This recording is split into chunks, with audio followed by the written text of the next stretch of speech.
Hello everyone, स्वागत है आपका हमारे YouTube channel science low to high में। आइए टेंस को कंटिन्यू करते हैं। और हमने पिछले वीडियो में प्रेजेंट टेंस के बारे में और पास्ट टेंस के बारे में डिटेल से पढ़ लिया है। ठीक है, जो अगला हमारा है वो है फ्यूचर टेंस। ठीक है, जिसके बारे में हम डिटेल से पढ़ेंगे। फ्यूचर में भी 4 होते हैं: future indefinite, future continuous, future perfect, फिर से फ्यूचर परफेक्ट कंटिन्यूअस।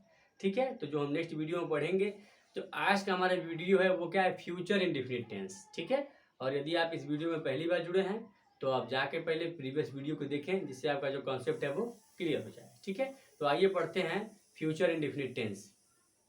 चलिए, तो हम लोग देखते हैं फ्यूचर इंडेफिनिट टेंस, यानी कि भविष्य का अनिश्चित काल, यानी कि अपूर्ण काल या फिर अनिश्चित काल। ठीक है, अब देखिए इसका भी हम वही सेम पढ़ेंगे। पहले पहचान, उसके बाद नियम, फॉर्मूला और उसके बाद एग्जाम्पल। तो पहले पहचान पढ़ते हैं। देखिए पहचान: जिस वाक्य के अंत में गा गे गी इत्यादि शब्द आते हैं तो उन्हें फ्यूचर इंडेफिनिट टेंस का वाक्य कहते हैं। ठीक है, यानी कि पहचान क्या है, वाक्य के अंत में क्या मिलेगा, गा गे गी। क्लियर? ठीक है, अब देखिए इसमें भी हमको क्या पढ़ना है, 4 पढ़ना है। एक अफर्मेटिव, एक निगेटिव, इंट्रोगेटिव और निगेटिव। क्लियर? तो पहला हमारा क्या, अफर्मेटिव सेंटेंस, यानी कि साधारण वाक्य। अब देखिए तो इसका नियम क्या कहता है। देखिए, ऐसे वाक्यों को बनाने के लिए सहायक क्रिया विल शैल का प्रयोग करते हैं।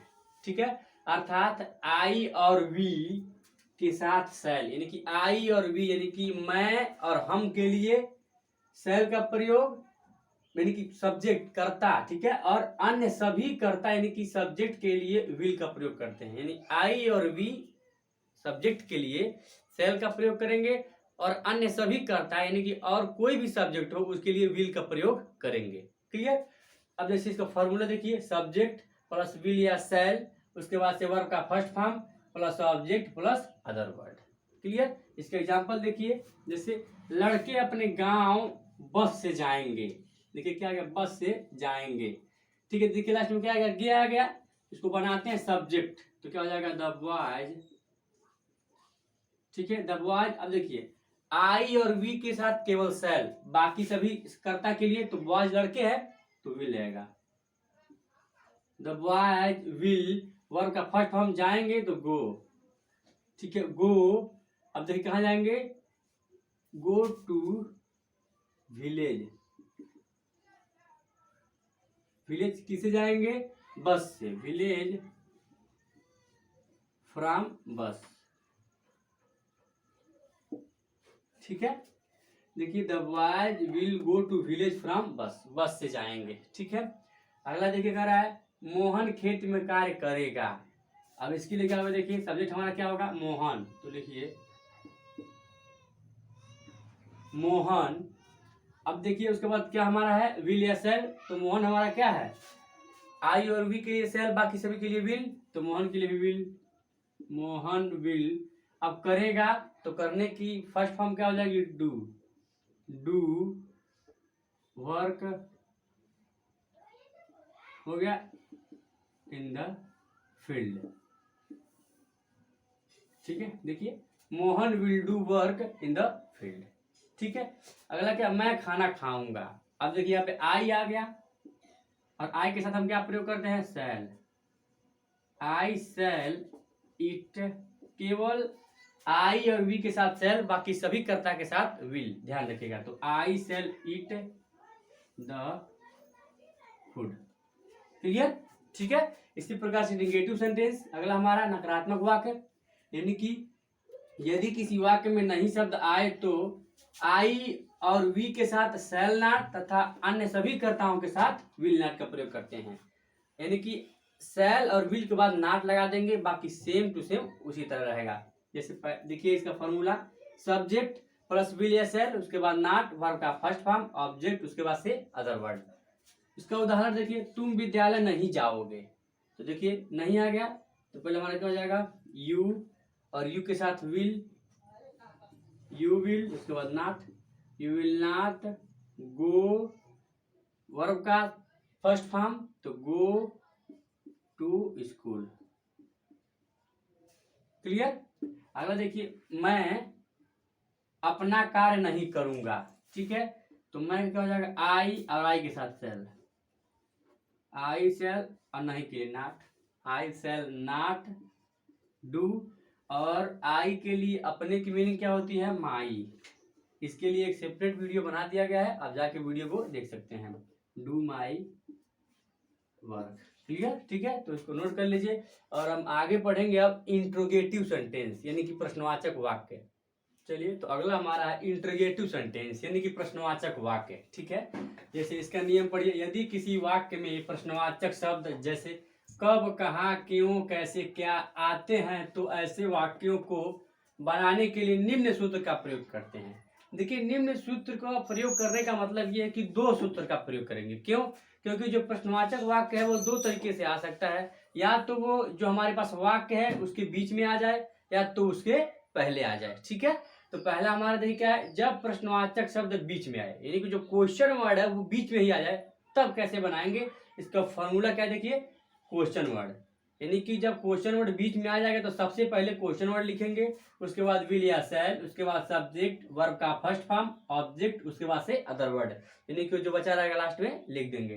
क्लियर? अब इसका एग्जांपल देखिए, उदाहरण जैसे पहले तुम बाजार कब जाओगे, देखिए बीच में क्या आ गया, प्रश्नवाचक वाक्य, तो सबसे पहले इसका अंग्रेजी तो व्हेन, व्हेन का मतलब कब है, जब, ठीक है, व्हेन। उसके बाद से विल या शैल, सब्जेक्ट के अनुसार, तो सब्जेक्ट हमारा तुम यानी कि यू है तो यू के लिए विल, व्हेन विल यू। देखिए क्वेश्चन वर्ड शैल विल, उसके बाद सब्जेक्ट, ठीक है, वर्ब का first form go, to market, to market, ठीक है, क्वेश्चन वर्ड लगा लीजिए आप यहाँ पे, ठीक है, गो टू मार्केट। क्लियर? अगला हमारा देखिए, वे विद्यालय क्यों जाएंगे, देखिए यहाँ भी प्रश्नवाचक वाक्य बीच में आ गया, तो सबसे पहले उसकी मीनिंग क्वेश्चन वर्ड वाई, और सब्जेक्ट हमारा दे है तो will, why will they go to school, ठीक है। देखिए वाई हो गया, ये हमारा हेल्पिंग वर्ब विल हो गया, सब्जेक्ट हो गया, वर्ब का फर्स्ट फॉर्म, उसके बाद से ऑब्जेक्ट। क्लियर? अब देखिए अगला हमारा क्या है, जब प्रश्नवाचक वाक्य शब्द बीच मतलब पहले आ जाए, ठीक है, बीच वाला हमने पढ़ लिया, जो क्वेश्चन वर्ड है वो पहले आ जाए तब कैसे बनाएंगे, तो सबसे पहले क्या लाएंगे, सब्जेक्ट के अनुसार विल या शैल, उसके बाद सब्जेक्ट वर्ब का फर्स्ट फॉर्म, ऑब्जेक्ट और अदर वर्ड। ध्यान रखिए, यदि क्वेश्चन वर्ड पहले आ गया है तो उसकी मीनिंग नहीं लिखना है। जैसे एग्जाम्पल देखिए, क्या तुम अपना कार्य करोगे, तो क्या पहले आ गया तो इसकी मीनिंग नहीं लिखना है, आगे शैल या विल, तो तुम है, तुम हमारा क्या है, इसके लिए क्या यूज करेंगे, विल, तो हो जाएगा हमारा क्या, विल, ठीक है। उसके बाद सब्जेक्ट विल यू हो गया, ठीक है, विल यू, वर्ब का फर्स्ट फॉर्म करोगे तो डू, विल यू डू अपना कार्य, तो यू के लिए अपने के meaning your, your verb, question word, ठीक है। अगला देखिए, क्या हम लोग अपना पाठ याद करेंगे, देखिए क्या पहले आ गया तो इसकी मीनिंग नहीं लिखेंगे, शैल या विल, हम है यानी कि वी है, और वी के साथ हमेशा क्या लाएंगे हम लोग, शैल, ठीक है, शैल वी, और उसके बाद से क्या है देखिए, विल शैल सब्जेक्ट वर्ब का फर्स्ट हम याद करेंगे तो लर्न, लर्न अपना पाठ, देखिए तो वी के लिए अपना पाठ यानी कि अपने की मीनिंग क्या होती है, आवर, आवर लेसन, ठीक है, shall we learn our lesson, ठीक है, क्वेश्चन नंबर लगा दीजिए, हो गया, इसको आप नोट कर लीजिए। जो अगला हमारा है वो है इंट्रोगेटिव एंड निगेटिव सेंटेंस। चलिए, तो अगला हमारा है इंट्रोगेटिव एंड निगेटिव सेंटेंस, यानी कि प्रश्नवाचक एवं नकारात्मक वाक्य। एक ही वाक्य में प्रश्नवाचक शब्द और नकारात्मक वाक्य भी रहेगा, ठीक है। अब देखिए नियम से क्या है, यदि किसी वाक्य में प्रश्नवाचक शब्द के साथ साथ नहीं शब्द भी आए तो उस नहीं शब्द की, अब देखिए उस नहीं शब्द की अंग्रेजी लिख लीजिए, उस नहीं शब्द की अंग्रेजी के लिए कर्ता यानी कि सब्जेक्ट के बाद नॉट लगा देते हैं, सब्जेक्ट के बाद, ठीक है, सब्जेक्ट के बाद नॉट लगा देते हैं। केवल इतना ही परिवर्तन करना हमको, यदि प्रश्नवाचक शब्द के साथ साथ नहीं शब्द भी आया है तो हम लोग सब्जेक्ट के बाद नॉट लगा देंगे, बाकी सेम जो क्वेश्चन इसके पहले हम पढ़े थे इंट्रोगेटिव सेंटेंस उसी प्रकार से रहेगा। क्लियर? अब इसका भी दो रूल होगा, एक तो क्वेश्चन वर्ड बीच में आ सकता है, एक तो क्वेश्चन वर्ड पहले आ सकता है। तो पहले हम पढ़ेंगे जब प्रश्नवाचक शब्द बीच में आ जाए तब उसका फार्मूला देखिए, पहले क्वेश्चन वर्ड विल या सेल, उसके बाद सब्जेक्ट, उसके बाद नॉट। बाकी सेम देखिए, वर्ब का फर्स्ट फॉर्म ऑब्जेक्ट और अदर वर्ड। क्लियर। अब इसका उदाहरण देखिए, एग्जाम्पल, मैं अपना पाठ क्यों नहीं याद करूंगा। देखिए क्यों भी आ गया, नहीं भी आ गया, तो सबसे पहले क्या, क्वेश्चन वर्ड यानी कि वाई, विल या सेल, तो मैं के लिए क्या लगता है सेल, वाई सेल। अब सब्जेक्ट हमारा क्या होगा आई, ठीक है, वाई सेल आई नॉट, ठीक है, वाई सेल आई नॉट। और वर्ब का फर्स्ट फॉर्म याद करूंगा तो लर्न, लर्न। अब अपना पाठ, तो आई के लिए मैं की सॉरी अपने की अंग्रेजी क्या होता है, माई, माई लेसन,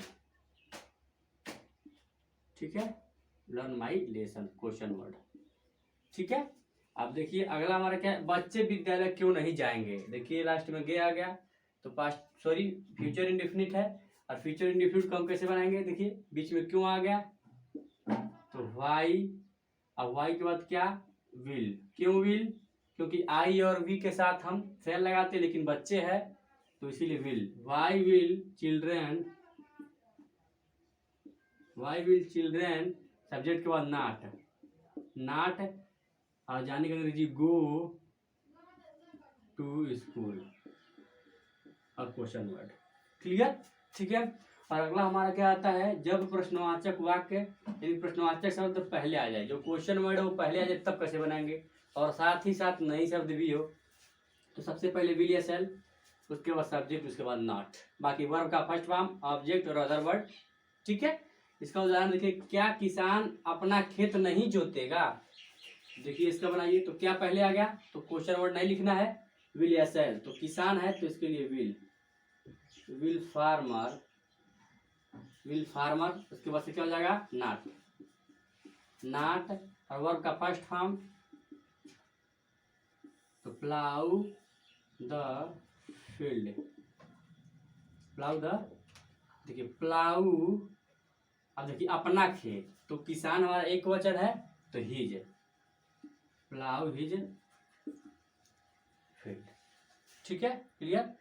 अगला हमारा देखिए क्या, क्वेश्चन लगा दीजिए, ठीक है, क्या हम किताब नहीं पढ़ेंगे, ठीक है, तो क्या पहले आ गया, तो क्वेश्चन वर्ड है, उसके में नहीं लिखेंगे हम, तो क्या करेंगे, तो सबसे पहले क्या लिखेंगे हम, सेल। क्यों सेल लिखेंगे, क्योंकि जो हमारे पास हमारा सब्जेक्ट है वो आई है, सॉरी वी है, और आई और वी के साथ हम सेल का प्रयोग करते हैं, तो सेल, उसके बाद सब्जेक्ट सेल वी नॉट, और फर्स्ट फॉर्म वर्ब का रीड द बुक, ठीक है, और क्वेश्चन वर्ड। क्लियर, ठीक है, नोट कर लीजिए, अच्छे से देख लीजिए। और पूरा आज हमारा जो past sorry future indefinite tense है वो क्लियर हो गया, ठीक है, अच्छे से नोट कर लीजिए। यदि आपको हमारे वीडियो से लाभ होता है तो अपने दोस्तों को शेयर करें, बाकी लाइक सब्सक्राइब वो आपके ऊपर है। धन्यवाद।